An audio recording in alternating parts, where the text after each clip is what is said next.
Ketika saya meninggalkan si gadis itu, buto ijo itu turun dari atas pohon. Jin kupret itu kan begitu ya. Jadi semakin dipercaya, dia semakin akan mewujud seperti itu. Karena masyarakat meyakini itu sebagai buto ijo, ya kayak gitulah. Hijau kayak Hulk gitu, ya. Cuman Hulk kan ganteng, kalau ini enggak gitu. Ketika gadis itu kita tinggal, turun tuh. Jadi si buto ijo itu tingginya kira-kira berapa? Pohonnya kan tinggi sekali ya. Itu dia sepertiga lah dari pohon itu. Berarti hampir 20 ya, meteran dong. Mungkin 20 meteran atau 15 Kalau meteran. Pohon sebesar ini kan tinggi banget. Jadi dia turun ke bawah mendekati si gadis itu. Ketika aura kuning itu muncul keluar dari tubuh si anak, itu apa ya? Saya merasakan apa itu kesan mistis yang luar biasa. Ya. Karena apa? Begitu warna kuning itu keluar dari si gadis kecil, tiba-tiba si buto ijo itu berhenti. Duk.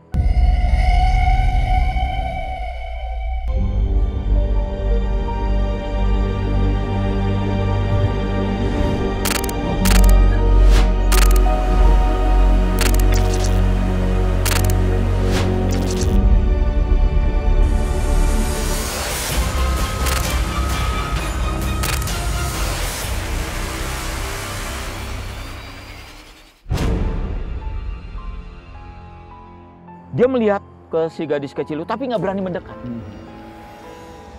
Gelombang elektron dia kan pasti lebih kencang tuh, kerasa sama si gadis. Si gadis mungkin tanpa disadari, dia lebih kencang lagi sama Tuhannya. Untuk dekat dengan Tuhan. Jadi aura kuningnya itu terus makin memancar. Begitu aura kuning itu menerpa ke si buto ijo, naik dia si buto ijo tuh. Ternyata aura kuning itu makin tinggi terus, memancar terus. Sampai si buto ijo itu naik ke puncak pohon. Dan waktu itu mungkin kalau orang bisa melihat itu benar-benar dahsyat. Karena apa? Karena semua puncak Gunung Hejo itu dipenuhi cahaya kuning itu. Sampai saya akhirnya mendengar si buto ijo itu menjerit, jeritannya itu mungkin seluruh kebun karet yang ada di Purwakarta pada saat itu mungkin bergetar karena jeritannya. Karena apa? Dia meloncat dari pohon itu entah menghilang kemana. Jadi dia nggak tahan dengan itu, dengan cahaya kuning itu. Di situ saya kemudian tanpa disadari saya lemes. Kenapa lemes? Saya mendapat pelajaran berharga tentang betapa kalimat jaga iman lu. Ternyata itu kalimat sederhana, disampaikan dengan asal. Orang-orang tua kita menyampaikan seperti itu, guru-guru kita menyampaikan seperti itu. Ternyata ketika berhadapan dengan yang sebaliknya, makhluk yang tak beriman, betapa kekuatan iman itu dahsyat luar biasa.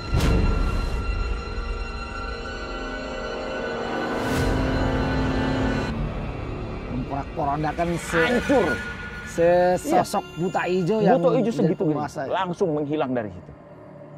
Di situ saya mendapat pelajaran sangat berharga bahwa Masya Allah, jangan main-main dengan iman kita. Gitu. Ketika iman kita meredup, hati-hati. Masuk, ya, hati-hati. Jangankan buto ijo, mungkin jin kupret sekecil apapun bisa menguasai kita. Gitu. Recehan lah ya. Recehan bisa masuk ya. Iya. Ya. Nah, kemudian akhirnya setelah sampai jam 4 pagi, ya jam 4 pagi. Kan kita selalu syuting sampai jam 4 pagi. Ya, saya dekati anak itu. Apa yang kamu rasakan sekarang? Ya, nggak ada apa-apa, Pak. Masih takut. Tadi saya takut sekali, Pak. Oh ya, memang hampir aja gitu sebenarnya. Ya, tapi saya bilang akhirnya bahwa kamu sebenarnya dalam keadaan yang sangat berbahaya karena kamu dalam keadaan sedang menstruasi. Tetapi karena rohmu menyatu terus dengan Tuhanmu, maka bahkan makhluk buto ijo yang sebenarnya mohon maaf ada di atas kepalamu. Yang benar, Pak, iya, ada di atas kepalamu, tapi dia kemudian memilih untuk pergi dari Gunung Hijau. Sekarang dia sedang tidak ada di sini, karena masih ada kita di sini. Itu pengalaman di Gunung Hejo itu kemudian memberikan semakin memberikan keyakinan pada saya bahwa makhluk-makhluk yang dipuja itu memang sesungguhnya tidak bisa apa-apa. Dan yang terpenting adalah bahwa menjaga menjaga tali hubungan kita dengan Tuhan itu sangat penting, ya. Karena tidak ada satu orang pun yang bisa dikuasai oleh makhluk seperti itu selama dia terus menyambungkan gelombang elektronnya dengan maha gelombang. Itu kesimpulan yang saya bisa ambil dari petualangan saya di Gunung Hejo. Dan ironis bahwa saya akhirnya beberapa kali lagi ke sana. Gunung Hejo itu boleh dibilang mungkin sudah kehilangan harisma ya. Sudah kehilangan harisma. Entah karena sejak itu atau entah karena mungkin sekarang lalu lintasnya sudah padat gitu. Ya. Orang-orang yang tahu mungkin asal lewat situ selalu membaca doa atau apa gitu, lama-lama panas dia, gerah gitu. Milih pindah lokasi. Ya, pindah lokasi entah di mana gitu ya. Tapi yang jelas bahwa legenda Gunung Hejo mungkin bagi para pelaku ritual semacam itu sih, Gunung Hejo mungkin masih sakral ya. Tapi terakhir saya melihat dia sudah tidak begitu lagi. Ya, mudah-mudahan sih tidak ada generasi berikutnya. Mudah-mudahan tidak ada. Yang meneruskan orang tuanya yang berkolaborasi dengan Buta Ijo tadi ya. Sehingga Buta Ijonya sendiri merana kan gitu. Ya, betul. Sebenarnya seperti itu gitu kan. Cara mutusnya kan harus seperti itu. Ya, tidak ada lagi orang yang datang ke sana ataupun datang ke sana tapi dengan kuat imannya. Sehingga apapun makhluk yang ada di situ, entah itu Buta Ijo, entah itu penerusnya atau makhluk apapun akan hilang dengan sendirinya. Karena mereka itu akan semakin kuat ketika semakin dipercaya oleh orang. Sama lah manusia juga kan begitu ya. Iya. Manusia itu ketika dipercaya, gagah dia. Tapi ketika sudah tidak dipercaya, sama makhluk gaib juga seperti itu. Semakin dipercaya semakin hebat dia. Nah, iya sih. Namun kan ini apakah pengaruh dari si Buta Ijo kah atau memang kondisi alam yang di sekitaran situ mungkin sangat berbahaya terhadap pengendara? Yang saya ingin tanyakan adalah kenapa sering terjadi sekali ya kecelakaan di situ ya? Oke. Ada beberapa memang yang dipengaruhi juga dengan kekuatan itu. Tapi ada beberapa yang karena unsur alam. Kita tahu bahwa ini Gunung Hejo nih, ya. Kemudian di sini ada bukit-bukit, ya. Jalan-jalan membentang di sini, di sananya lengang. Praktis tiupan anginnya itu sangat kencang. Jadi mobil yang melaju dengan kencang di sini itu pasti akan mendapat kondisi yang berbahaya pasti. Sopirnya yang tidak ahli, kemudian kendalinya yang tidak pintar, itu akan menyebabkan kecelakaan. Apalagi kalau tiba-tiba ternyata ada badai ya, kalau di gunung-gunung kan sering terjadi seperti itu. Betul. Tapi bahwa ada pengaruh dari makhluk gaib penghuni Gunung Hejo. Pengaruhnya itu begini. Ketika terjadi kecelakaan, maka dia menyelusup kepada orang-orang yang percaya, ya. Menyelusup kepada orang-orang yang percaya untuk bercerita kepada orang itu memang Gunung Hejo mah angker. Semakin banyak orang yang percaya, kekuatan itu akan semakin naik lagi ya. Gitu. Adapun kecelakaannya ya bukan karena ulah dia gitu, tapi dia mendapat momen untuk itu, untuk membangkitkan kembali kekuatan. Gitu. Makanya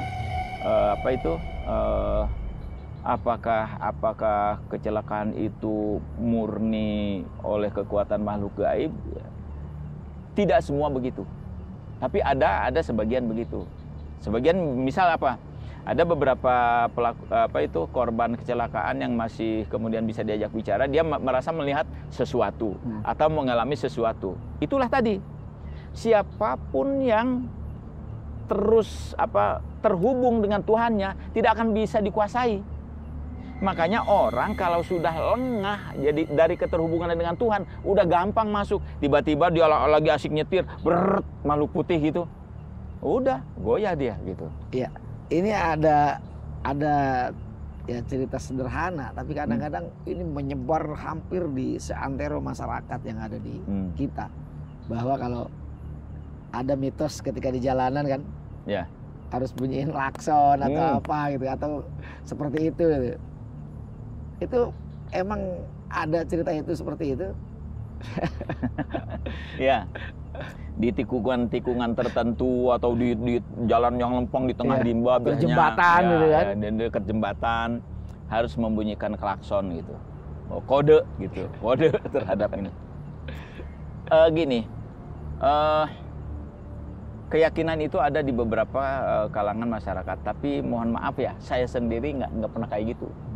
Saya sendiri nggak pernah kayak gitu. Tetapi kalaupun orang mau melakukan itu, ya, kalaupun orang mau melakukan itu, satu yang harus diingat bahwa jangan sekali-kali melakukan itu karena ketakutan yang sangat kepada makhluk gaib. Karena sesungguhnya musibah, bencana, maut, Allah punya urusan.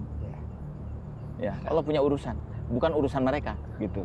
Jadi kalaupun mau melakukan itu sekedar bukan menghormati ya, sekedar ya memberikan sekedar simbol tanda-tanda, ya, simbol tanda-tanda kepada penghuni, karena setiap tempat memang ada penunggunya, ada penghuninya, ada penguasanya, sama seperti di sini juga ada penguasanya gitu ya. Seperti sama ya, semua ada penguasanya. Kadang etika untuk menyapa penguasa itu macam-macam. Mungkin salah satunya adalah dengan itu. Tetapi sekali lagi jangan melakukannya karena ketakutan yang berlebihan. Kalau nggak bunyiin mati lu, mati mah urusan bukan urusan dia, urusan Allah itu mah. Kalau misalkan hari kecil nggak pamitan ntar malah bengkak. Iya. Ya, kalau di tempat gelap katanya kalau kencing harus apa? Minum dulu bang, kopi bang. Harus permisi. Maksudnya apa? Kalau kencing sembarangan, kemudian kepunyaannya kena ulat, bisa bengkak gede kan repot. Jangan kan ular, daun pulus aja bengkak. Iya.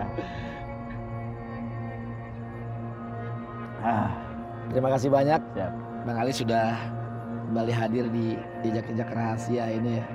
Sebenarnya pengen ngobrol banyak ya, tapi mungkin karena waktu juga terbatas. Lain waktu kita lanjut lagi. Ada beberapa hal yang ditangkap dari obrolan dengan Bang Ali tadi, bahwa kita tidak boleh meremehkan nilai-nilai keimanan kita ya. Apalagi dalam kondisi sangat berbahaya, sangat terdesak ketika ada di dalam kondisi ketakutan. Justru malah kita harus lebih dekat lagi dengan Tuhan saat itu, sehingga apa yang dialami oleh gadis tadi yang diajak oleh Bang Ali itu menjadi pelajaran yang sangat berharga buat kita, bahkan buat saya bang. Gitu, kadang-kadang kan kita ada lupanya, ada jeda, melupakan. Baru ketika takut baru dimunculkan kan gitu. Ya, kualitas iman kita turun naik ya. Nah mudah-mudahan kita mendapat pelajaran yang sangat berharga di obrolan tadi.